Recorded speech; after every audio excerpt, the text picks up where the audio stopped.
Magandang umaga, magandang hapon sa lahat. Okay, meron akong konting feature. Kasi ito, happy na naman ako. Nagkaroon ako na naman ng mga trial na gawa, mga DIY. At mukhang napaandar yung floodlight, solar floodlight. Mamahalin. Ito yung lalaki ng mga baterya, lithium ion yata to, lithium ion phosphate na malalaki, Kalimutan ko tawag ito, yung kalimutan ko. Basta ito, yung malalaki to.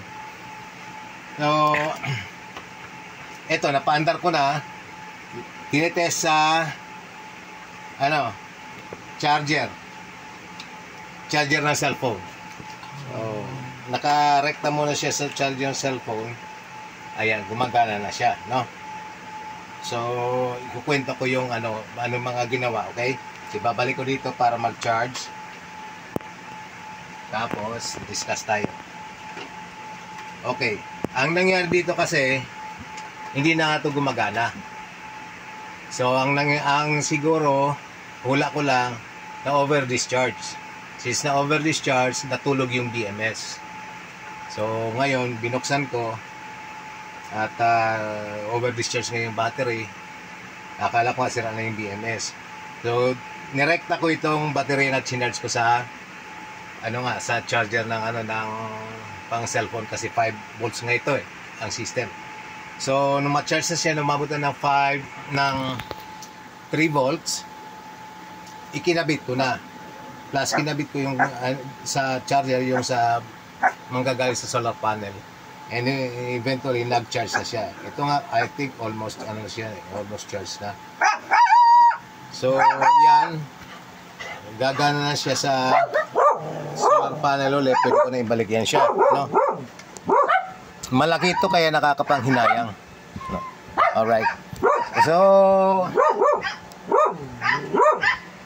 nahirapan kasi ang ng pagtanggal, kaya hindi nila makakuha ng problema. So, ito, mga konting panood sa YouTube na nilalagyan nga lang na mainit na tubig. Mainit na tubig, o kaya kung meron kayong heater para mainit yung silicone sealant bago sikwatin. Sa pala lang din naman ng pagsikwat nito, most of the time nagka-crack, pero may mga instances na matatsambahan nyo, maayos. So ito, ganun ang ginawa kanina. Bago sinikwat, binuhusan ng mainit na tubig. Yung dahan-dahan sinikwat. Yung pagsikwat, mas na-pry mo na siya ng konti. Ang ginawa kanina, maliit muna screwdriver. Ganito lang screwdriver. So, lagyan mo muna ng konting para magkaroon ng opening, ganyan. Tapos sisikwatan na ang malaki-laki. Ganon. Pag medyo nakaangat na siya, meron pa uling isa pa screwdriver na malaki-laki.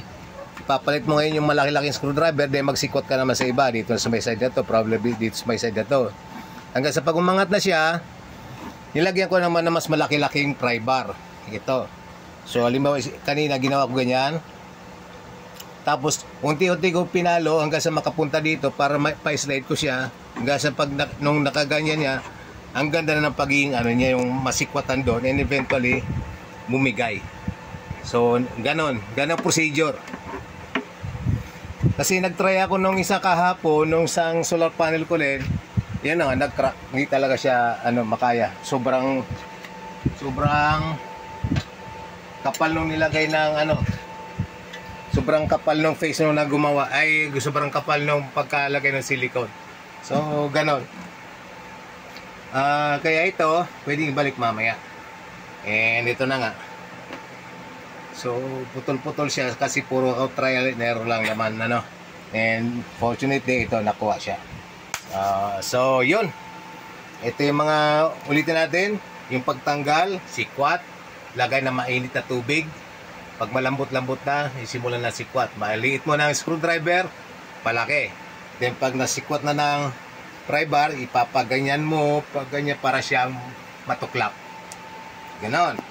And, yung dito naman sa loob, dahil nga hindi na siya mag-charge, kinakalang i-charge mo muna yung baterya.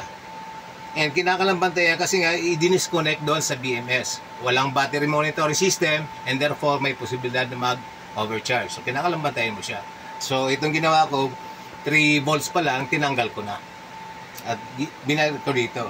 And then, tulog yung BMS, eventually nagising na siya. Kaya nung pagkabit ko na dito, tinest ko na ng papunta na sa solar panel.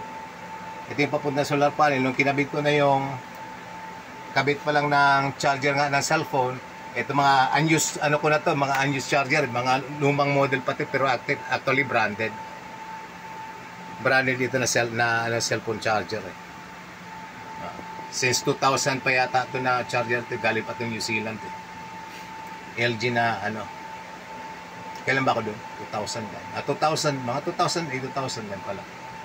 Wala na pala yung mga unang-unang charger. Okay. So, ayan, hanggang ngayon buhay pa, hindi na siya nagagamit. Kinabit ko na dito. And, ayan. So, as you can see, ang liwanag. Ang liwanag. So, ayan. Isa na ng mga achievement, isang DIY, isang tip na pwede mo munang i-direct sa, sa charger. Actually, ito nang ginagawa ko.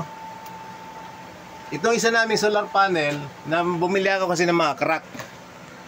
Bumili ako ng mga crack, ng mga solar panel na mumurahin lang. Medyo nakamura siya pero ang dami talagang gagawin, So, itong isa, itong pinakamalaki sana, ayaw gumana doon sa ayaw gumana yung remote, ayaw gumana yung solar panel. So, kinabitan ko siya ng direktang charger na cellphone. So, direkta ito, nag-charge siya ngayon. Kita mo naman siguro, kita ba? Mami hours. Ayan, almost nga siya, almost full. Nandito na siya sa grid. Pag tumigil yan siya, full na yan siya. Kaya lang, so walang charge ko, walang remote. Once na binunot ito, ilaw na yan siya. Ayan. So, ang laki din ng baterya niyan, kaya magdamagan yan. Magdamagan, umiilaw. Kaya, so itong mga test mga technique, kung halimbawang basag yung solar panel yun, hindi na magamit. Kung mayroon na naman kayong sa bahay, mayroon kayong source na 220 volts, mapag ng cellphone charger, ay kung halimbawa pwede i-directa dito, i-directa nyo. Kung halimbawa naman kayong USB, putulin yung USB at doon na lang sa USB na papunta doon sa charge control, sa charger ng cellphone. So, cellphone na charger na 5 volts system, ito ang nakarekta na yun, nakagudas galing sa solar panel. Ay kakabit ngayon doon, once na sinaksak mo, magsa-charge na yan siya. Yung ganang gagawin ko sa iba, isa nandun actually, meron ginawa ko ng gano'n na nakarekta na siya sa cellphone charger. Okay? So, yung mga bago natin nakita ng mga innovations. Alright? So, yun lang and maraming salamat.